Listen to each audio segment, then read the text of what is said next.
Amar et Shabha s'entendaient bien. Ce fut Shabha qui, tout de suite, chercha à plaire, sans autre dessein que de se faire bien voir de cette Parisienne si belle et de cet Amar qu'elle plaçait tout naturellement au-dessus de Slimane. Plusieurs coudées au-dessus. D'ordinaire, les femmes qui se livrent au jeu dangereux de la coquetterie savent s'arrêter au bon moment. Les nôtres surtout comprennent parfaitement qu'elles ne peuvent aller trop loin sur ce terrain, et les plus sérieuses préfèrent ne jamais s'y aventurer. Elles restent sur leur réserve, évitent de regarder les hommes ou de plaisanter avec eux.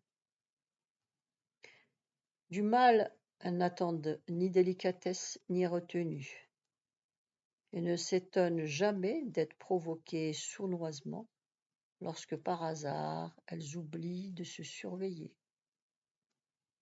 Bref, les femmes honnêtes sont méfiantes. Shabha n'était ni trop jeune, ni trop naïve.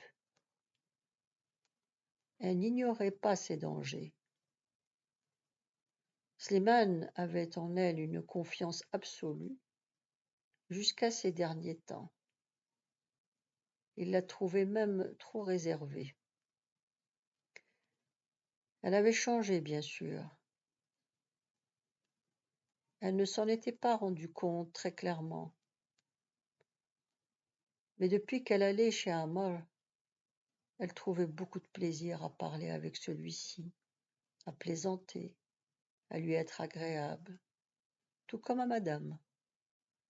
C'était irrésistible. Toutefois, elle n'avait à ce sujet aucune idée précise.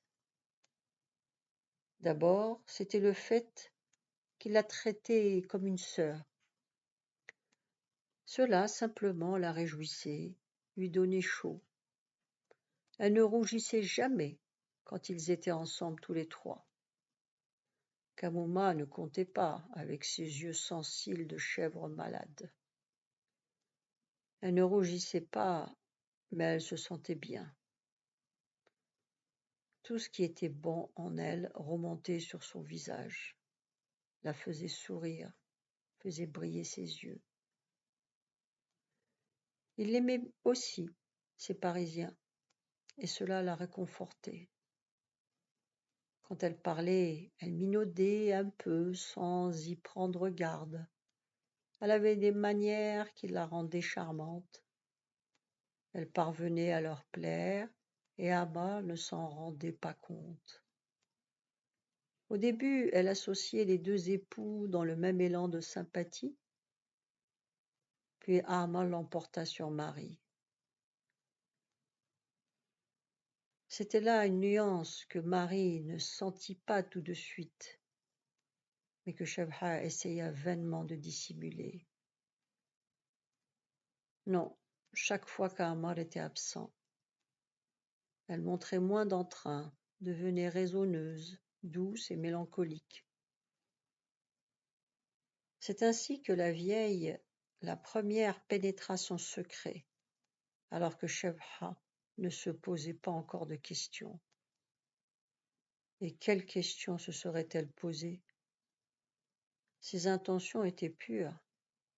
Amal était sérieux, Marie était jeune et belle. Elle ne se reprochait rien, même lorsqu'elle comprit finalement qu'Amal était pour elle non un ami ordinaire, mais celui qu'elle aimait, qui l'attirait, qui faisait battre son cœur sans qu'il le sût. Le saura-t-il jamais? Se disait-elle. Ce bonheur qu'elle prenait chez eux, qu'elle volait, lui semblait-il se liser sur sa physionomie, s'exprimer dans sa démarche, le ton de sa voix. Si elle se lavait méticuleusement, c'était pour être propre, bien sûr, mais aussi parce que c'était une manifestation spontanée de son consentement intérieur et de son contentement intérieur. Si elle se changeait, c'était pour ne pas paraître négligée, mais aussi pour qu'il la trouvât belle. Avec Slimane, elle devenait indulgente et bonne. Nulle hypocrisie d'ailleurs, elle ne se forçait pas.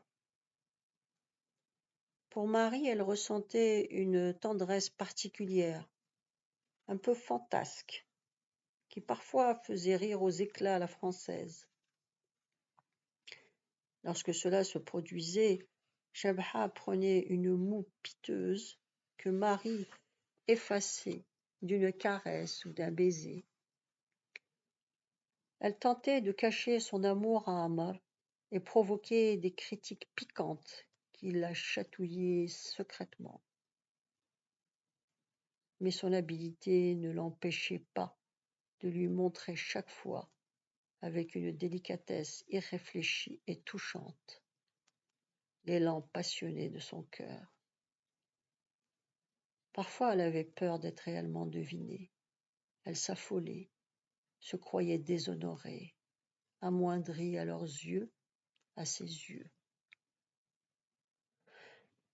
Elle devenait morose, voyait tout en noir, éprouvait honte et remords. Son imagination volait au loin, plus audacieuse que ses plus insensés désirs. Amar la détestait, lui supposait tous les vices. D'autres fois, elle était abattue parce que précisément elle se disait qu'il ne comprenait pas, qu'il ne comprendrait jamais rien. Alors ce bonheur qui l'envahissait en secret devenait aussi illusoire qu'un mirage pour un malheureux égaré. Elle prenait son air buté et mécontent. L'image d'Amar, elle s'efforçait de l'examiner sévèrement et ne voyait en lui qu'un gros bonhomme épanoui, plein de chair et d'assurance, qu'on peut détester sans peine. Dame, il ne comprenait rien. Mais elle changeait de sentiment dès qu'elle se trouvait avec eux. Ses appréhensions s'en allaient. Elle ne craignait plus d'être devinée ou de ne pas se faire comprendre. Tout lui paraissait clair et simple et beau. Ce que l'on pouvait dire, ce que l'on faisait, ce que l'on comprenait ou non, importait peu. C'était comme si l'on répondait à son amour. On savait qu'elle aimait, on l'y autorisait, parce que ce n'était pas une faute que d'aimer. Certes, ils la devinaient bien, les Parisiens. Chebha amusait beaucoup Madame et son gros mari qui n'avait pas été habitué à troubler les cœurs. Madame ne s'alarmait guère. Le jeu était innocent. Il lui rappelait seulement certains souvenirs. Son union avec Amar était raisonnable, basée sur la confiance réciproque. Mais au départ, cette union était née de la nécessité et voulue par l'intérêt commun de deux existences que le sort avait jusque-là malmenées. Marie avait perdu ses illusions. Elle était en avance sur Chebha, tout comme Paris était en avance sur Irisman. Non, Madame ne serait pas jalouse. Allait-elle oublier son passé, donné dans ce rigorisme ridicule que sa mère narguait si bien, que Marie n'envia jamais, bien qu'elle eût souhaité une existence simple et droite, après avoir eu tellement le dégoût d'elle-même. Elle se trouvait ici choyée et respectée près d'Amar. Elle souhaitait que tout cela durât.